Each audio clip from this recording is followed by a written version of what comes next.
Kenya, Nairobi. Yes, I'm shocked. Like, I had culture shock, definitely. Hello everyone, it's me, your girl Sephy, and I'm back on your screen again to talk about some shocking facts about Kenya.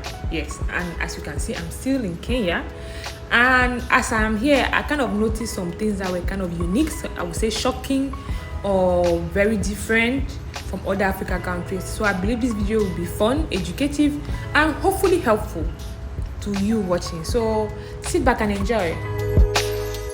And now to talk to you about Kenya, Nairobi. Yes, I'm shocked. Like, I had culture shock, definitely. I think my first culture shock here is the food.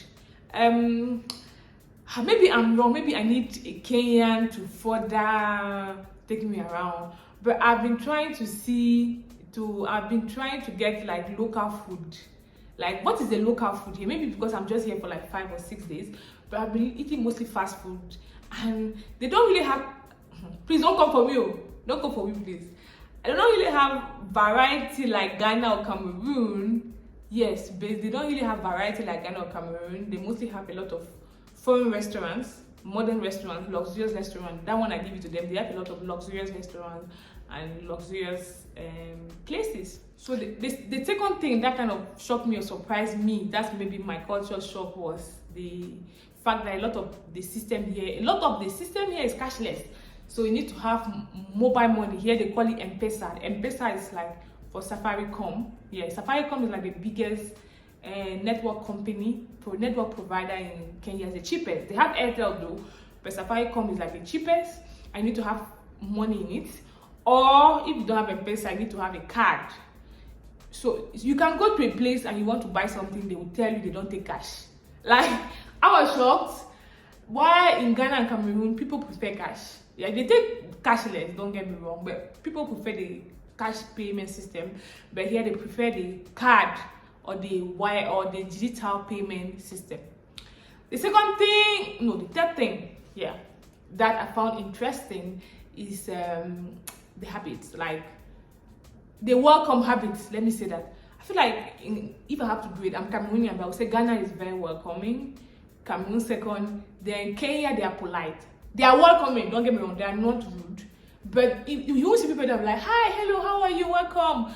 Or they'll invite you over to, like in Ghana, they'll invite you over to their house to taste their traditional food, their traditional meal. You basically will not feel lonely. But here in Kenya, if you don't know anybody to take you around, like, it'll be difficult for you to make friends, if I have to be honest. Because here they are very like the Western world. Everybody is working, they don't have time.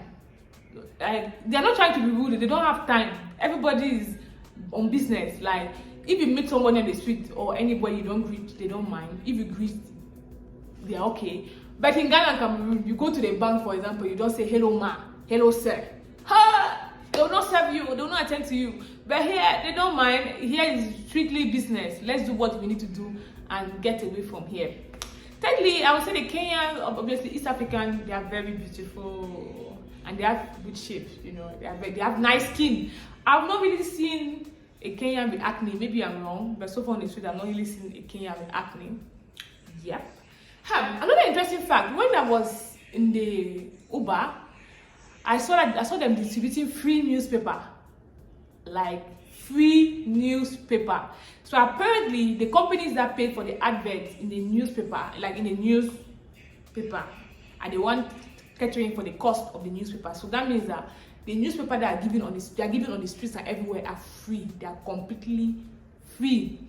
Something also that I found interesting, I don't know if it's disturbing, is that, but they have an expressway in case you want to jump traffic, and you have to pay for that expressway.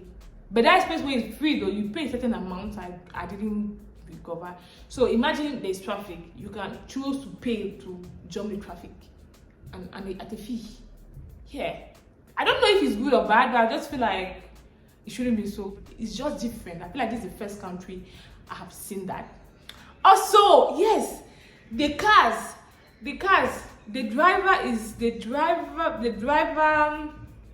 wheel is on the right, not on the left, like in Ghana and Cameroon. It's on the right, and driving here can be confusing because you don't know, like, the sides are inverted. I don't know how to drive though, but I kind of know what not to do even though I don't know how to drive. And the car wheels are on the right, and a lot of things are inverted. So in case you are coming here and you are used to driving on the left, you might get a little confused. Another interesting fact here, which I think is kind of similar to a lot of African countries, they have local transport, local buses. Here they call it matatu. In Ghana they call it 𝗬𝗬. In Cameroon they just call it local transport, or transport local in French. And I would say for Kenya, what I find interesting is the design of the local transport. They have like this graffiti design, and they play loud music with TV, which I find it really interesting. It's giving like the street vibe or the street style kind of thing. And they also have the bikes, and the bikes here, they are really pretty organized. And when you climb the bike, they give you the casket, or the thing not the casket, they give you a cap. So when you climb the bike, they give you a protective way to cover yourself.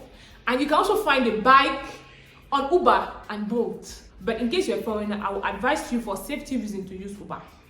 Just for safety reasons, because Uber forms so far as I've traveled, and even the taxis review here, the Uber driver review and the taxi, they usually say in case you are new in the country, always use Uber because it is more secure. I think this is one of the few African countries that I saw a lot of foreigners. Maybe it's because of where I'm staying. I stay in Westland, but I've seen a lot of foreigners, like white collar, you know what I mean, in Kenya. There are a lot. Maybe it's because there are a lot of headquarters of maybe UN headquarters in Kenya. If I'm wrong, please correct me. And there's a lot of world organizational bodies in Kenya. They also have like Microsoft in Kenya. They have 𝗬𝗫 in Kenya. A lot of foreign bodies in Kenya, you know. So it's easy to see a lot of foreign faces around. And I think that might be why, that's also one thing. Kenya is kind of expensive, I would say. I thought Ghana was expensive, but Kenya is expensive. Here, basically, even though they're using Kenyan shillings, you can easily spend, I don't say, but just count, you count their spending in dollars.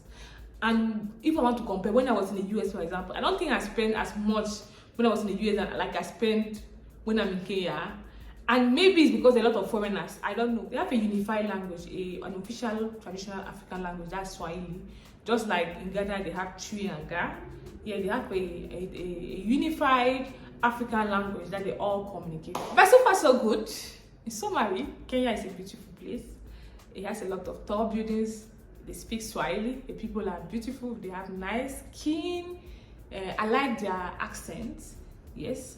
And so far, I feel like something that is relatively cheap here might be the real estate, which I'm going to show you more in my upcoming videos. So I'm going to take you on my Kenya tour and also show you some real estate here in Kenya. In fact, I'm just excited for you to see what I have for you.